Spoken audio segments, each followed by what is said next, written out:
Welcome to Xi Jinping Briefing. The content of the briefing includes David Cameron to urge China to take tougher stance on Houthi attacks in the Red Sea.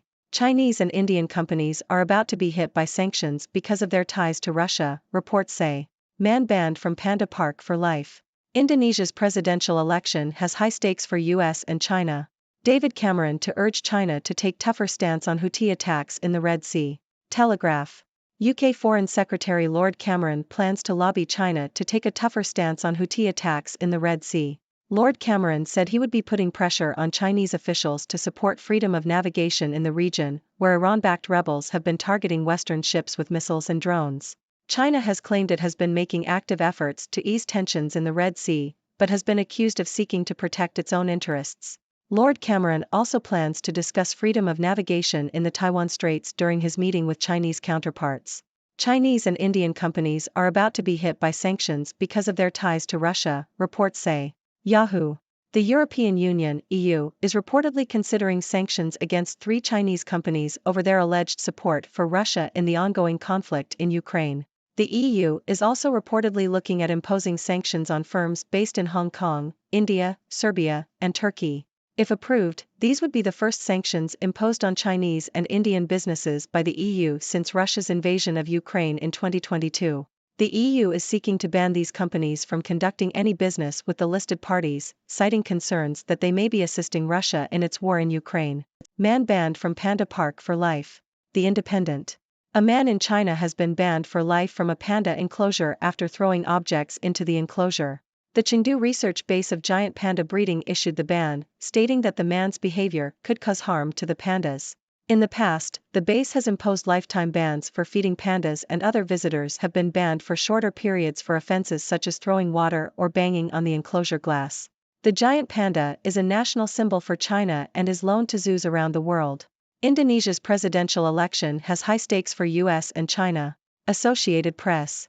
The ongoing presidential elections in Indonesia are of interest to both the US and China given the key economic and political role the country plays in the region.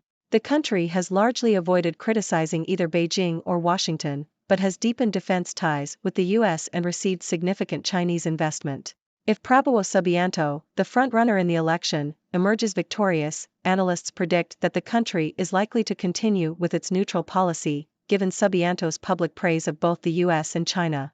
Hello viewers, I am Dr. Six, your resident observer from the 6 Degrees world, here to bring you the latest news and analysis. In today's headlines, we have Lord Cameron urging China to take a tougher stance on Houthi attacks in the Red Sea. It seems that China, although claiming to ease tensions, has been accused of protecting its own interests. Lord Cameron is putting pressure on Chinese officials to support freedom of navigation in the region, which is being threatened by Iran-backed rebels.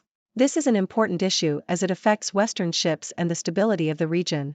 Moving on, the European Union is considering imposing sanctions on Chinese and Indian companies over their alleged support for Russia in the ongoing conflict in Ukraine. This raises the stakes in the global political landscape, as it would be the first time the EU imposes sanctions on Chinese and Indian businesses since Russia's invasion of Ukraine.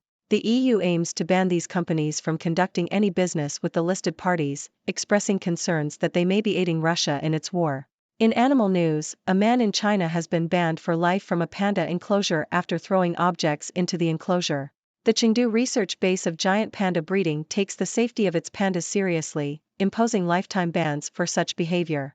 The giant panda is a national symbol for China and is cherished worldwide, so it's no surprise that actions harming these beloved creatures are met with strict consequences. Lastly, the ongoing presidential elections in Indonesia have caught the attention of both the US and China. The country plays a key economic and political role in the region, and whoever emerges as the winner will have an impact on the balance of power. If Prabowo Subianto, the frontrunner, wins, analysts predict that Indonesia will continue with its neutral policy, as Subianto has praised both the US and China publicly. This highlights the importance of the country's strategic position and its potential influence on global affairs. In conclusion, today's news highlights the delicate balance of power in international relations. From urging China to take a tougher stance on security issues to the potential impact of Indonesian elections on global politics, it is clear that the world is interconnected and ever-changing. As always, I encourage you, my dear viewers, to share your thoughts and questions. What do you make of these developments? Share your thoughts and let's engage in a lively discussion. Thank you for tuning in. The content above showcases the latest briefing reports and analytical synopses, thoughtfully curated by the 6Do team. These insights stem from a wide array of reputable media outlets, think tanks, government sources, and specialized experts worldwide. We encourage you to explore these sources for a comprehensive perspective. Keep in mind that while the content may not always align with the official standpoint of 6Do Brief, it's not meant to be taken as absolute directives for decision-making. Comprising seasoned media professionals, learned scholars, and accomplished scientists, the 6Do team embodies a trailblazing, fully independent media entity. To customize 6Do Brief to meet your professional needs, you have the option to subscribe to a diverse array of briefings on our website, 6dobrief.com. Regardless of your location, you can conveniently receive 6Do Brief via email.